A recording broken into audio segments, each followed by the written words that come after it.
दोस्त आम तो गत भिडियो गोटे आप देखी आम छाड़ी कौन ना जहाँ जिते हम सेटा निश्चय हो जोटा कि आगुरी लेखा सही किंतु आज आज आम जाना आम जो ठीक रास्ता थी आम जो ठीक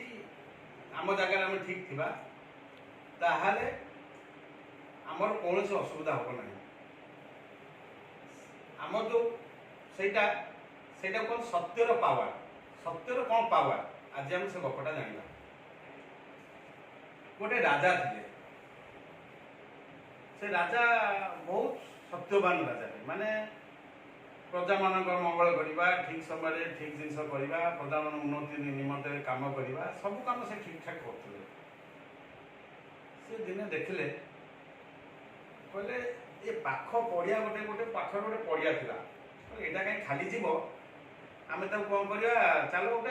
लोक मान देदेव से हाट बसे हाट हाट माने बुझीपार तो पनीपरिया हैंड टैंड सब नहीं बिके जे जमी पारे बिके गोटे समय अच्छी से समय से पड़े मंत्री थे कहले मंत्री गोटे बैठक बसले मंत्री डाकिले कहले गोटे काम करवा जे आप जातु डुंगुरा वाला कही दिंतु काली सकाଳେ से जाई बाड़े देवे डुंगुरा बाड़े दे जे अमके जगह जो आम खाली पड़ियाटा अच्छी सेठी कहीं नष्ट करवा सेटा ढीय होगी रही ना ये नष्ट होती किसी इनकम आसुनी कहीं राजा चाहूले ना जिते इनकम राजकोष आसो से प्रजा मान खर्च करेंगे से राजा भाई दयालु थे भल लोकटे थे से चाहूले जे केमिति प्रजा मान राजकोष पैसा आसा दरकार ना कौन आने पैसा खर्च करेंगे प्रजा मान चाहूले केमी कौन ये कर माने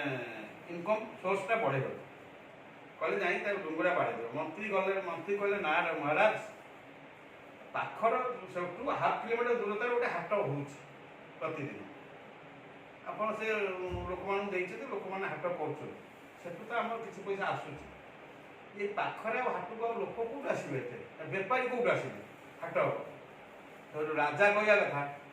कहले मु कहली तो तुम कर तुम कहीं मत क्वेश्चन कर मु कहली तुम नहीं जाओ डुंगुरा वाला कहीदो से बाड़े दो जे काल राजा कहते अमके जगह जो पड़िया अच्छी से आम हाट बस लोक मान दे दो सब लोक तुम जे जा पाच पनीपरिया तुम बिकी पार मंत्री मन मन भाविले हो कथार अच्छी राजा गजा जहाँ बुझी से मोर कौन जाऊँगी 150 टका देदेवी से नहीं डुंगुरा बाड़े देव मंत्री नहीं जो डुंगुरा वाला बाड़े देव मोर कौन गला परदिन से डुंगुरा वाला देदेले 150 टका देदेले से नहीं बाड़ेला कहला शुण शुण शुण आम राजा आमको देती अमके जा से पड़ियाटा ताकू लोक मैंने तुम से हाट बस पनीपरिया बिक तुम एमती से बाड़े दे डुंगरा वाला पलि आसला सेठू या भर 15 दिन बीती जाए दिने राजा पचारे मंत्री कहले मंत्री महाशय कौन से हाट चलला तो मंत्री कह मु मना कर आज्ञा से हाट चलो नहीं गोटे पाखर गोटे हाटा अच्छी आप जबरदस्त ये हाट चलो से केमी चलो बेपारी कहीं बेपारी कौट आसवे पर बेपारी सीना गणे लोक किए जी बेपारी तो कहीं ना लोक कौट आसवे तो राजा कहले कौन है चलनी तुम काली पुणी डुंगुरा वाला 150 टका दियो से पुणी बाड़े दो डुंगुरा करू राजा कहते लोक मैंने तुम हाट बसाओ जहाँ जहाँ जिनस बड़ा गोटे टाइम फिक्स करदे तुम धर 6टा गल कि 4टा गल राति 9टा कि 10टा पर्यटन तुम हाट से बसैब जहाँ जिते माल बड़ो तुम आणिकी जो रेट बिकुल राजकोष ढालीदेव तार उचित प्राप्य तुम नहीं डुंगुरा वाला मंत्री कहला हो आस मुझे कहीदेवी महाराज मुझे कहीदेवी से डुंगुरा वाला मंत्री पैसा देदेला कहला नहीं यही कथा कह डुंगुरा वाला से कहला राजा कहते लोक मैंने आप आसतु ये हाट बसातु जदि कार जिनस बड़ा सी नहीं राजकोष नहीं ढालीदेव राजा राजा उचित प्राप्य देदेव धर धर जड़े बैगण बिकुला धर 15 टका ना किलो बिकुला से बिकिची 20 किलो बाइगण आनिला 5 किलो बिकिची आउ रहीगला 15 किलो से 15 किलो माने 225 टका राजा ठारू आनिबो जो बळिला से जिंस नहीं राजा वास नहीं देदेव से लोक राजा सब डिपार्टमेंट वाइज सब करदे जे अमके जगह जो जगह करदे ये जगह तुम दब तुम तुम उचित प्राप्य नहीं पड़े डुंगरा तो बाड़ी दे पड़ेगा ता पर दिन जेते काछुआ कमला लोक थिले गंजड़ सी पहले आगर कौन जाऊँ जेते बातेरा काचरा सब थिले सब गले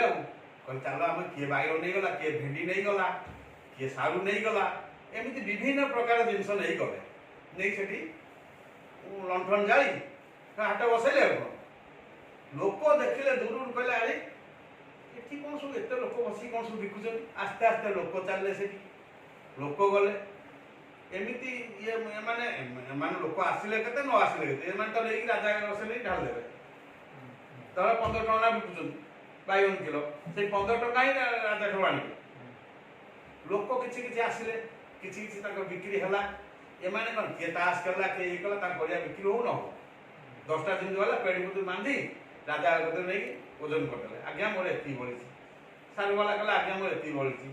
भेंडी वाला कला आज्ञा मोर एति बळी एमती सब चलला एमती चलला आस्ते आस्ते आस्ते आस्ते हाट पूरा भिड़ होला लोक चलते आस्ते लोक देख बेपारी जिनस नहीं आसती प्रचुर जिनस कारण से जहाँ बड़ी नहीं राजा कौन जहाँ से तो प्राप्य सब तो लस नहीं ना बेपारी भी बहुत है से अनुसार लोक भी भिड़ चलला बहुत भिड़ होला से पुणा हाटा नुआ हाट आउ जोर चलला चलला एम चली दिने गोटे काठुरिया आसी थाए माने काठ मिस्त्री जे काठ मिस्त्री बड़े जाऊ से मूर्ति सब आनी विभिन्न प्रकार मूर्ति सब तैयारी कर आनी आनिया भितर ता भितर से जिनस बिकी मूर्ति सब बिकी काठ सब तैयारी कर गोटे लक्ष्मी मूर्ति आनी गोटे अलक्ष्मी मूर्ति आनी अलक्ष्मी मूर्तिटा खाली आखिरे परिवर्तन काठ एका लगी ताकू बिकी 200 टका आपको बिकी 200 टका रेट रखी 200 टका लोक क्या ने लक्ष्मी मूर्ति ने लोक लक्ष्मी मूर्ति नहीं गले बड़ी पड़ा कौटा अलक्ष्मी मूर्ति से जमी 10टा बजला नहीं गला राजा आसु आ विभिन्न लोक सब नहीं गले राजा सब जेजा जिन जेजा दे सब जिन पैसा उचित प्राप्त नहीं गले और ये कला आज्ञा मुझे जिन सब आनी गोटे लक्ष्मी रखी गोटे अलक्ष्मी लक्ष्मी रखी आज्ञा लक्ष्मीटा बिक्री होगा 200 टका आ ये अलक्ष्मीटा बड़ी पड़े आपन सेठी जे सब दौले कहले ना ना ना अलक्ष्मी आम घर राजा बस रखी ये कथा मंत्री कान गला मंत्री आसला जो हला गला हला मंत्री आसला मंत्री कहला कौन है ना कहला ठीक कथा तुम अलक्ष्मीटा कमी देखी दौच तुम बुद्धि शुद्ध है ना कौन तुम नहीं जाओ फटाफट एमती गंडगोलटा होला किसी लोग सपोर्ट कले कहले कहीं हेनी राजा कही तुम कहीं आमको दबनी तुम आमको दबा पड़ो राजा कही ना तुम आमको दब पार्टी बेल जोर होला ये कथा राजा कान गला राजा कहले कौन है ना यही कथा जे मु दीटा आज्ञा मूर्ति तैयारी करी गोटे अलक्ष्मी गोटे लक्ष्मी आज्ञा लक्ष्मीटा लोक नहीं गले सेल होगा अलक्ष्मीटा 200 टका मागुचे दौना राजा कहले एक कथा मु तो कही तो दबा तुम कहीं दौना मंत्री जो राजा परिषद जो लोक मैंने सब थे भल भल ज्ञानी लोक से बहुत बुझेले राजा कहले राजा देखो अलक्ष्मी घर पुरेबानी राजा सब रखिले आमर नष्ट हम आम पुरेबानी राजा को कौन है मु लोक मानू कथा देछि मो भरोसा से मुझे आज जब नदेवी नकरी ताने लोक मैंने विश्वास करेंगे मुझे असत हो तुम पैसा दियो मैंने बाध्य हेल्ले राजा जो कहते तब से पैसा देदे सी खुशी नहीं पलैले सभा भांगला सब जी जुआड़े पलैले सब सरीगला राजा राति शोच प्रथम आसिले लक्ष्मी कहले स्वप्न राजा स्वप्न देखुं कहले अरे अलक्षणा राजा तू अलक्षणी नहीं घरे पुरेबू तू तो काढ़ू ना मु पलैबू बढ़िया मजा जिनस राजा स्वप्न देखुं तो राजा कहले ସ୍ୱପ୍ନରେ କହୁଛନ୍ତି ମା ମୁଁ ଲୋକମାନେ କଥା ଦେଇଥିଲି ସେଥିପାଇଁ ମୁଁ ସେ ଅଲେଖିଣି ରଖିଛି ଆଉ ମୁଁ ତାକୁ କାଢ଼ିପାରିବିନି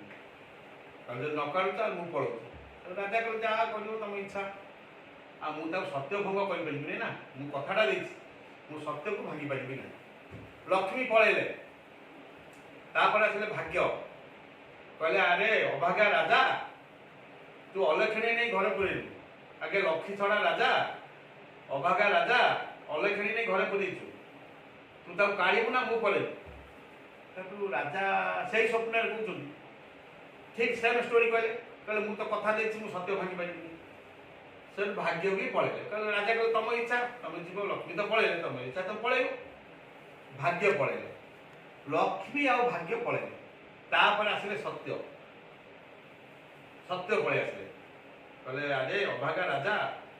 ଭାଗ୍ୟ ଛଡ଼ା ରାଜା ତମର ଅଲେଖିଣା ରାଜା ଲକ୍ଷ୍ମୀ ଛଡ଼ା ରାଜା ଇଏ ସବୁ ତ ପଳେଇଲେ ଅଲେଖିଣି ନେଇ ଘରେ ପୁରେଇବି ମୁଁ ପଳେଇବି ନା କ'ଣ କହୁଛୁ ତୁ ତାକୁ କାଢ଼ିବୁ ନା ମୁଁ ପଳେଇବି। ରାଜା ନିଦରେ ତା ହାତ ଧରିନେଲେ ନିଦରେ ତ ଅଛନ୍ତି ନା ତା ହାତ କହିଲେ ଆରେ ମୁଁ ତ ତମରି ପାଇଁ ଏତେ ଘଟଣା ସବୁ ଘଟେଇବି ସତ୍ୟକୁ ଜଗି ତମେ କୁଆଡ଼େ ଯିବ ତମେ କୁଆଡ଼େ ଯାଇପାରିବନି। ରାଜା ତାକୁ ଆଉ ଛାଡ଼ିଲେ ନାହିଁ ସିଏ ରହିଲା ରାଜା ପାଖରେ। ଲକ୍ଷ୍ମୀ ଆଉ ଭାଗ୍ୟ ପଳେଇଲେ ରାଜା ଅସୁର ପଳେଇଲେ। ଯେତେବେଳେ ଲକ୍ଷ୍ମୀ ଭାଗ୍ୟ ପଳେଇଛନ୍ତି ମାନେ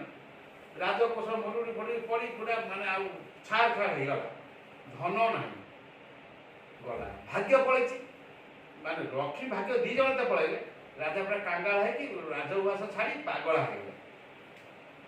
ମାନେ ଏମିତି ବନସ୍ଥ ନେଇ ବୁଲିଲେ ଇଆଡ଼େ ସବୁ ଗୋଟେଇ ଖାଇଲେ ରାଜାର ଆଉ କିଛି ନାହିଁ କାଙ୍ଗାଳ ଟୋଟାଲି ନିଆଁ ଲାଗିଗଲା ରାଜଉଆସରେ ଇଏ କାଙ୍ଗାଳ ହେଇଗଲେ। ଏଠି ବୁଲୁଛନ୍ତି ଜଙ୍ଗଲରେ ୟା ଭିତରେ 7 ବର୍ଷ ବିତି ଯାଇଛି ବୁଲୁଛନ୍ତି। ସେଠୁ ଏପଟରେ କ'ଣ ହେଇଛି ଲକ୍ଷ୍ମୀ ଆଉ ଭାଗ୍ୟ ଯେଉଁ ଛାଡ଼ି ପଳେଇଥିଲେ ସେ ଆଉ କେଉଁଠି ଯାଇ ସେ 7 ବର୍ଷ ଯାଏଁ ସେ କେଉଁଠି ରହିପାରିନାହାନ୍ତି। ଯେଉଁଠି ଯାଉଛନ୍ତି ସେ କଳି ହିଂସା କପଟ ମାରପିଟ୍ ସବୁ ଚାଲିଛି କେଉଁ ଘରେ ସେ ଠିକ୍ ଭାବରେ ରହିପାରିଲେ ନାହିଁ। କାହିଁକି ନାହିଁ ସତ୍ୟ ଅଛି ରାଜା ଗତିରେ କିନ୍ତୁ ଏମାନେ ଲକ୍ଷ୍ମୀ ଭାଗ୍ୟ ଛାଡ଼ି ପଳେଇ ସତ୍ୟ ଯେଉଁ ନଥିବେ ଏମାନଙ୍କୁ ଜାଗା ମିଳୁନି ଆଉ ସତ୍ୟ ଯେଉଁଠି ଥିବ ଲକ୍ଷ୍ମୀ ଭାଗ୍ୟ ସେଇଠି ଯାଆନ୍ତି। ଯେହେତୁ ସତ୍ୟ ନାହିଁ ସେଠି ଇଏ ଆଉ କେଉଁଠି ଖାଲି ବୁଲୁଛନ୍ତି କାହା ଘରେ ରହିପାରୁନାହାନ୍ତି ସ୍ଥାୟୀ ଭାବରେ କେଉଁଠି ରହିପାରିଲେ ନାହିଁ। ଦିନେ କଥାବାର୍ତ୍ତା ହେଲେ ଲକ୍ଷ୍ମୀ ଆଉ ଭାଗ୍ୟ କହିଲେ ଆରେ ହେ ଆମେ କ'ଣ ରାଗିକି ପଳେଇ ଆସିଲେ ସତ୍ୟ ରହିଲା ରାଜା ଗତିର ଏଠି ସବୁ ଏଇଭଳିଆ ଜିନିଷ ହିଂସା କପଟ ସବୁ ଚଲେଇଛନ୍ତି ଆମେ କ'ଣ ବୁଲୁଛନ୍ତି ହେ ଚାଲ ପଳେଇ ଚାଲ ସେ ରାଜା ଗତି ପଳେଇବ ଇଏ ଏଠି ଇଏ ଏଠି ସବୁ ମାନେ ଅତ୍ୟାଚାରୀ ଲୋକ ଗୁଡ଼ା ସତ୍ୟ ରହି ସେଠି ଆମେ କ'ଣ ବୁଲୁଛନ୍ତି ଚାଲ। ସେ ସତ୍ୟ ଯେଉଁ ଆମ ଲକ୍ଷ୍ମୀ ଭାଗ୍ୟ 2 ଜଣ ଆସି ରାଜା ଗତି ପଳେଇଲେ। ରାଜାର ଆଗରୁ ଯେଉଁ ପୋଜିସନ୍ ଥିଲା ତାର 100 ଗୁଣ ଅଧିକ ହେଇଗଲା ମାନେ ଦିଗ୍ବଜୟ ରାଜା ଗୋଟେ ହେଇଗଲା। ସେତାପରେ ମାନେ ଏଥିରୁ ଆମେ କ'ଣ ବୁଝିଲେ ଏଇ ଗପରୁ ଆମେ ବୁଝିଲେ କ'ଣ ସତ୍ୟରେ ହିଁ ଜୟ ଯଦି ଆମେ ଲକ୍ଷ୍ମୀ ଯାଉ ଭାଗ୍ୟ ଯାଉ ଦେଖିବେ ଜଣେ କ'ଣ ହେଇଥିବ ପୁରା ଡାଉନ୍ ହେଇଯାଇଥିବ ମାନେ ଥିବ ତାଙ୍କର ମଝିରେ ହଠାତ୍ ଡାଉନ୍ ହେଇଯିବେ କିନ୍ତୁ ସେ ସତ ଲୋକଟେ ଥିବେ। ଆପଣ ଚିନ୍ତା କରିବା ନାହିଁ ଯାଆନ୍ତୁ କିଛି ଦିନ ତ ଡାଉନ୍ ହେଇଛନ୍ତି ସେ ବଳେ ଆପଣ 10 ଗୁଣ 100 ଗୁଣ ଅଧିକ ହେବ। ଯଦି ଆପଣ ସତ୍ୟରେ ଅଛନ୍ତି ଯଦି ଆପଣ ଠିକ୍ରେ ଅଛନ୍ତି ଗୋଟେ ଚିନ୍ତା କରିବା ଦରକାର ନାହିଁ ଅଧୈର୍ଯ୍ୟ ହେବା ଦରକାର ନାହିଁ। ଆଜି ହେଇନି କାଲି ହେବ ଲକ୍ଷ୍ମୀ ଭାଗ୍ୟ ନାଙ୍ଗୁଳ ମୋଡ଼ିକି ଆପଣଙ୍କ କତିକି ଆସିବେ ଯଦି ଆପଣ ସତ୍ୟକୁ ରଖିଛନ୍ତି ପାଖରେ। ଆମେ ସତ୍ୟକୁ ରଖିବା ନାହିଁ ଆମେ ନିଜେ ଅନ୍ୟାଚାର କରି କୁଆଡ଼ୁ ଆସିବୁ ଖୋଜିଲେ କେଉଁଠୁ ପାଇବା ନାହିଁ। ଏଥିରୁ ଆମେ ଜାଣିଲେ ଯଦି ଆମେ ଠିକ୍ ରାସ୍ତାରେ ଚାଲିବା ଯଦି ଆମେ ଠିକ୍ ଇଏରେ ଅଛନ୍ତି ତାହେଲେ ଆମକୁ ଭୟ କରିବାର ନାହିଁ। ଆଜି ଖରାପ ଅଛି କାଲି ନିଶ୍ଚିତ ପରିବର୍ତ୍ତନ ହେବ ଲକ୍ଷ୍ମୀ ଭାଗ୍ୟ ନିଶ୍ଚିତ ଆସିବେ ଆମ ଘରକୁ। ଆଜି ଛାଡ଼ି ଯାଇଛନ୍ତି କାଲି ଆସିବେ କାହିଁକିନା ଆମ କତିରେ ସତ୍ୟ ଅଛି। ହଉ ଆଜି ଏତିକି ପୁଣି ଦେଖା ହେବା ପରବର୍ତ୍ତୀ ଭିଡ଼ିଓରେ। ଯଦି ଏ ଗପଟେ ଆପଣମାନଙ୍କୁ ଭଲ ଲାଗିଲା ଆପଣ ଲାଇକ୍ ସବସ୍କ୍ରାଇବ୍ ସେୟାର ଆଉ କମେଣ୍ଟ କରିବାକୁ ଭୁଲିବେନି। ରହିଲି ଜୟ ଜଗନ୍ନାଥ।